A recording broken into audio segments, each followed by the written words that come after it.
眼下，美国依然在继续着他们重返亚太的计划。前不久，美国海军还派出了他们的罗斯福号航空母舰来到了我国周边海域。然而，就在他们来到我国周边海域的同一天，我国派出了一支由8架轰 6K、4架歼16以及1架运8反潜机组成的飞行编队，进行了一系列的飞行任务。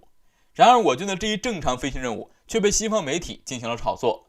英国的《金融时报》声称，中国轰炸机模拟攻击美国，对此，美国媒体也开始煽风点火。不得不说，英国和美国两国的媒体明显是在扰乱我国周边的局势。那么，如果说我军的轰炸机真的要去打击美国航母的话，需要多少架轰 6K 才能消灭美国航空母舰编队呢？对此，美国媒体发表了他们的看法。据美国福布斯网站报道，中国需要用100架轰 6K 轰炸机才能穿过美国海军航空母舰编队的防御网，并且该媒体还举例论证了他们这一观点。该媒体表示，在冷战期间，苏联就准备使用图16、图95等轰炸机，专门用于袭击美国海军的航空母舰编队。对此，美国海军方面准备使用 F-14 熊猫战斗机以及不死鸟空对空导弹等武器装备来对付苏联的轰炸机编队。经过美国人的分析，苏联人需要100架轰炸机才能与美国海军的航空母舰编队进行作战，而中国的轰6轰炸机与苏联的图16轰炸机在性能上又有些相似，因此美国媒体才认为中国得用100架轰炸机才能对付美国海军的航空母舰编队。不得不说，美国海军确实有些太过自信了。虽然认为我国目前的轰炸机与苏联的轰炸机混为一谈，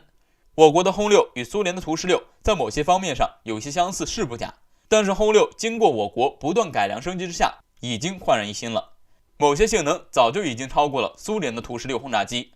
所以说，美国方面这一想法是在自己骗自己。此外，还有一点就是，我国并不是只能用轰炸机来对付美国海军的航空母舰编队。难道美国方面是忘记了我国的另一款利器吗？众所周知，我国在近几年来一直在努力发展火箭军。目前，我国已经拥有了东风21D、东风26等反舰导弹。不仅如此，我国还有东风17高穿音速弹道导弹。此前，我国已经试射了2枚反舰导弹，外国媒体也看到了我国东风系列反舰导弹的实力。此外，目前世界上还没有能够对抗高穿音速弹道导弹的反导系统，因此我国用这些导弹就能够打击美国海军的航空母舰编队，根本不需要兴师动众的派遣大量的轰炸机编队去打击美国航空母舰编队。所以说，美国方面的确是太自信了。1月，美军唐纳德·库克号驱逐舰在黑海举行相关任务时，一架俄罗斯空军苏24战斗机从旁边低空经过。从美军发布的一则视频中显示，俄罗斯空军战斗机从美军驱逐舰后方逼近，随着越来越大的轰鸣声，战机飞行的高度逐渐与美舰持平。自唐纳德·库克号驱逐舰1月23日悄然进入黑海展开威慑活动时，俄军黑海舰队第一时间就对美舰的活动密切关注。在当前国际局势紧张、疫情仍在世界各地蔓延的背景下，美军仍然不放弃在黑海针对俄罗斯展开相关活动，证明拜登上台后将继续继承特朗普对俄罗斯的政策。长期以来，美国经常打着自由航行的幌子，对潜在对手俄罗斯进行一系列的骚扰行动。除了在经济和政治上不断打压以外，在军事方面的打压力度则更大。如今看来，拜登在对俄罗斯方面的态度与特朗普形成了一种默契。不过，俄罗斯也不是好惹的。虽说自苏联解体后，俄罗斯的军事实力有所下滑，但作为战斗民族的俄罗斯向来无所畏惧。就算美国是如今全球排名第1的国家，也为俄罗斯吓得心惊胆战。此前，唐纳德·库克号驱逐舰进入黑海后，6架军机从克里米亚的空军基地起飞后，直奔美军军舰，其中就包括2架苏 30SM 战斗机、2架苏27战斗机和2架苏 24M 战斗轰炸机，分3个批次对美军舰进行破坏性测试打击。按照俄罗斯的测试方案，苏27、苏30进行前2轮打击，苏24进行收尾。苏27、苏30拥有强大的对海作战能力，苏24则是全天候超音速掠翼战斗轰炸机，能够凭借着强大的挂载能力发射反舰导弹，能够把美军军舰进入黑海当成一次模拟打击的机会，也就俄罗斯干得出来了。此次苏24战斗机再次在美军军舰旁边低空飞过，显然也是在提醒美国俄罗斯不惧威胁。也正因如此，美军一直以来对俄罗斯都有所忌惮。该国的彪悍作风风，美军是亲身体会过的。以前有巴伦支海手术刀以及我舰奉命撞击你舰的事件发生，现在难保不会再次出现。至此，美方呼吁对手保持冷静。从这次事件也就能看出，美国与俄罗斯的矛盾仍然处于低谷。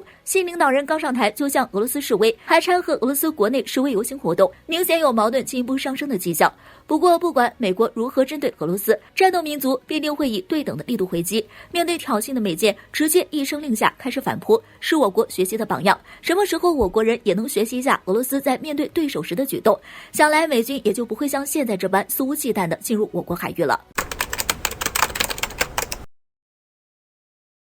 地理位置优越的地区自古以来都是兵家必争之地，直到现代社会，这一法则依然适用。按理来说，一心想当世界霸主的美国应该是这其中争得最厉害的人，但是日前有消息表明，美国将忽视对战略要地的争夺，这是怎么回事？据以色列媒体报道称，美国新任总统拜登上任已10天有余，但仍没有与以色列总理通话。以色列媒体认为，美国迟迟没有致电存在特殊意义，这将意味着美国将从中东地区脱身，但是这似乎也让人难以想象。一方面，中东有着极其重要的地理位置，其自古以来就是东西方交通的枢纽，位于两洋三洲五海之地，是俄罗斯进入印度洋的陆上通道，同时也是中国“一带一路”倡议的战略通道。另一方面，中东有着极其重要的能源资源。根据能源统计数据的相关资料显示，中东地区的石油储量占到全世界已经探明的使用储量的 61.5%， 总量约合1002亿吨，是世界产油大国最集中的地方。可以说，美国从军事介入后就开始在中东下了一盘很大的棋。